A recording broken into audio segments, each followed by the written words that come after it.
So today we're going to be looking at strontium-90, which has the half-life shown here, 28.1 years.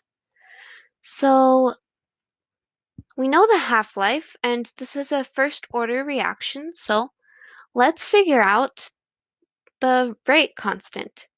If we remember, for a first-order reaction, the half-life is equal to the natural log of 2 over the rate constant. So the rate constant would just be the natural log of 2 over the half-life. So let's take the natural log of 2 and divide it by 28.1. And we see that our rate constant is 0.0247 inverse years. So we found the rate constant. Now let's think about, say, 10 half-lives pass. What fraction of strontium will remain? Well, half-life, for every half-life, we are dividing the fraction in half. So we start off with 1, and we have 10 half-lives. So if there was 1 half-life, it would be half. If it was 2 half-lives, it would be a quarter. And so let's just take half to the 10th power, and we will see that our fraction will be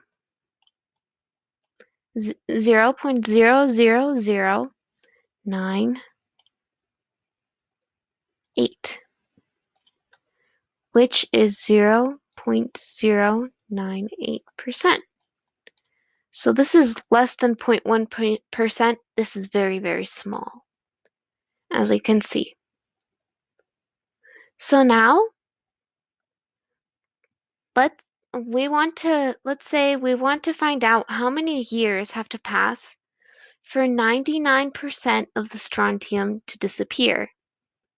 Well, how would we figure that out? Well, we know that for a first-order reaction, the natural log of the concentration of the reactant, in this case strontium, at a certain time is equal to the natural log of the initial concentration subtracting the rate constant times time. And we can rearrange that so it looks like this.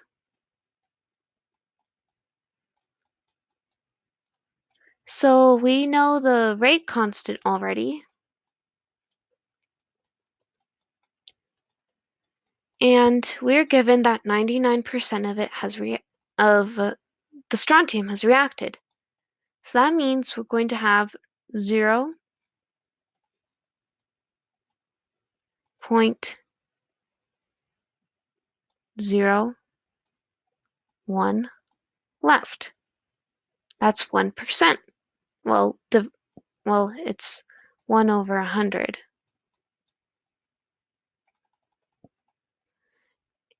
And this is going to be equal to negative. We know our K is 0.0247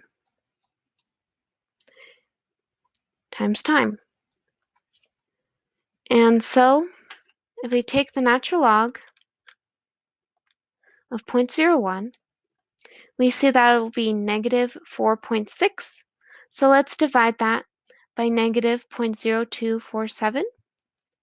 And we see that we need